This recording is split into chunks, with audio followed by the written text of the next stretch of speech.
विकास एक go kart racer होता. तो रोज प्रॅक्टिस करत होता. त्याला इंडियासाठी गो कार्टिंग करायचं होतं. त्याच्याकडे त्याची स्वतःची गो कार्ट होती. तो एका खूप मोठ्या कुटुंबातला मुलगा होता. बाळा, कशी चाललीये तुझी प्रॅक्टिस? खूप छान आई. पुढल्या महिन्यात तुझी नॅशनल लेवलची रेस आहे. हो बाबा. सगळं नीट चाललंय ना? हो बाबा. डाएट पण आणि प्रॅक्टिस पण. मला खात्री आहे यावेळी मीच जिंकेन. खूप छान. आम्हाला तुझ्याकडून हीच अपेक्षा आहे बाळा. विकासच्या आईवडिलांची इच्छा होती की त्याने एक दिवस खूप मोठा गो कार्टर व्हावं. मनोहरजी एक बिझनेस टायकून होते. एक दिवस अचानक त्यांना हार्ट अटॅक आला. लगेच त्यांना प्रायव्हेट हॉस्पिटलमध्ये ऍडमिट केलं गेलं. डॉक्टरांनी ऑपरेशन केलं. मनोहरजींची तब्येत तर आता ठीक आहे, पण कदाचित ते कधी उभे राहू शकणार नाहीत. का डॉक्टर? अटॅकमुळे त्यांची डावी बाजू पॅरलाइज झाली आहे. आता ते नेहमी बेडवरच राहतील. विकास आणि मीना ही गोष्ट ऐकून दुःखी झाले. मनोहरच्या हार्ट अटॅकची बातमी वाऱ्यासारखी पसरली आणि काही मिनिटातच त्यांचे शेअर्स पूर्ण कोसळले. शेअर मार्केटमध्ये उलथापालथ झाली. मनोहरजी नव्हते तेव्हा दुसऱ्या बोर्ड ऑफ डायरेक्टरने काम सांभाळलं, पण ते रोखू शकले नाहीत. एका रात्रीत त्यांची कंपनी बँकरप्ट झाली. बँकेने त्यांचे घर आणि प्रॉपर्टी, ज्वेलरी सगळं सीज केलं. विकासचे गो कार्ट सोडून सगळं सीज झालं होतं.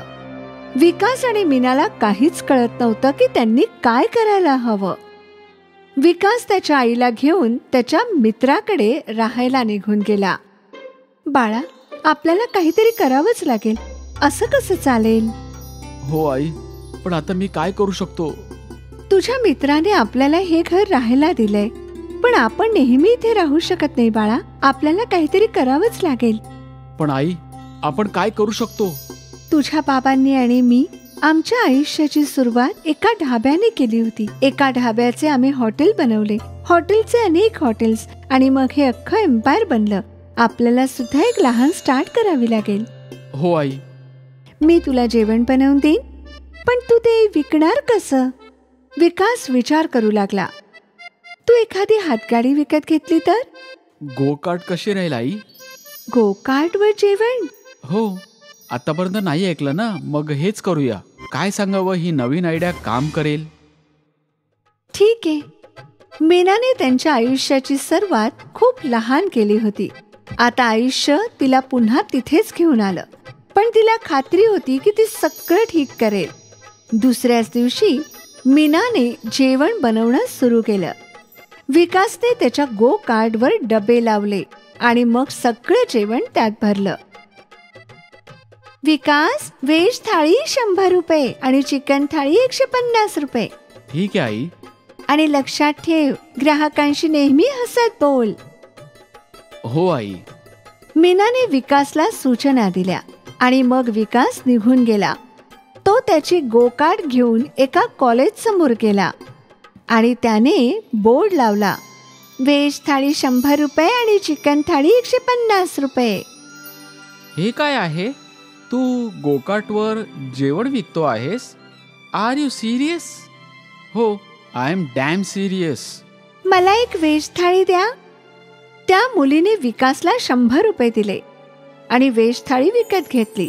त्या मुलीला पाहून आणखी काही लोक जेवण घ्यायला आले आणि सर्वांनी विकासच्या गो कार्ट सोबत फोटो काढले. जेव्हा तिथले ग्राहक संपले तेव्हा विकास त्याची गो कार्ट घेऊन एका मॉलच्या बाहेर गेला. इथेही त्याने तोच बोर्ड लावला. बोर्ड पाहून काही लोक त्याच्या जवळ आले. मला एक व्हेज थाळी दे रे. मला एक चिकन. विकासने दोघांनाही थाळी दिली. कमाल. त्या माणसाने जेवता जेवता रील्स बनवली आणि गोकार्ट ढाबा सोशल मीडियावर प्रसिद्ध झाला. दुसऱ्या दिवशी मीनाने डबल जेवण बनवलं आणि विकास पुन्हा एकदा गोकार्टवर जेवण घेऊन निघाला. आजही तो त्याच जागी गेला, पण आज जास्त गर्दी होती. सर्वच लोकांना जेवणासोबत गोकार्ट ढाब्यासोबत फोटो काढायचे होते. मी तुमच्यासोबत एक फोटो घेऊ शकते का? हो, का नाही. ती मुलगीही विकासच्या गो कार्टवर बसली आणि तिने फोटो काढला आणि सोशल मीडियावर टाकला. दुसऱ्या दिवशी विकासचा हा फोटो एका बिझनेसमनने पाहिला.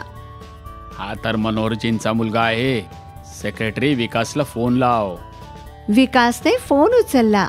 विकास, मी तुझ्या भावांचा फॅन बलजीत बोलतो आहे. मी तुझा फोटो सोशल मीडियावर पाहिला आहे. काय भानगड आहे बाळा? विकासने त्या माणसाला सगळा किस्सा सांगितला. जेव्हा माझी कंपनी बुडाली होती तेव्हा तुझ्या बाबांनी मला मदत केली होती आणि आज मी एवढा यशस्वी त्यांच्यामुळेच आहे बाळा. तुझे बाबा लवकर बरे होतील. मी लगेच त्यांना भेटायला येतो. बलजीत डॉक्टरांशी बोलला आणि मनोहरजींना US ला नेण्यात आलं. तिथे त्यांचे एक न्यूरो ऑपरेशन झालं आणि त्यांचा पॅरालिसिस ठीक होऊ लागला. ही न्यूज इंडियाच्या न्यूज चॅनलवर येऊ लागली आणि पुन्हा एकदा मनोहरजींच्या कंपनीचे शेअर्स चढू लागले. सगळं काही ठीक होतं. एका महिन्याने मनोहरजी त्यांच्या पूर्ण कुटुंबासह त्यांच्या घरी परत आले. आता त्यांना त्यांचे सगळे पैसे परत मिळाले होते. तुम्ही हे सगळं कसं काय केलं? आम्हाला संकटाच्या वेळी जे सुचलं ते केलं. आम्हाला गो कार्ट ढाबा उघडायची आयडिया मिळाली आणि मग आम्हाला बलजीत अंकल भेटले. त्यांच्यामुळे हे सगळं ठीक झालं. मी काही नाही केलं. तुम्ही खूप वर्षांपूर्वी माझी मदत केली होती. आज आयुष्याने परत संधी दिली आहे तुमचे उपकार फेडून टाकायचे. बरोबर बोलतात लोक. आयुष्य खूप लहान असतं. कोणास ठाऊक कोणता चांगुलपणा तुमच्या कामी येईल. मनोहरजींचं कुटुंब सर्व संकटातून बाहेर आलं. त्यांनी हा विचारही केला नव्हता, पण मीनाच्या मनात खात्री होती की ती सगळं ठीक करेल आणि कदाचित देवाने म्हणूनच त्यांना साथ दिली. नाहीतर फक्त गो कार्ट ढाब्याने एवढं सगळं कसं ठीक होऊ शकेल. मनोहरजी आणि त्यांच्या कुटुंबाची चांगली कर्म त्यांच्या कामी आली. म्हणूनच चांगुलपणा वाटला गेला पाहिजे.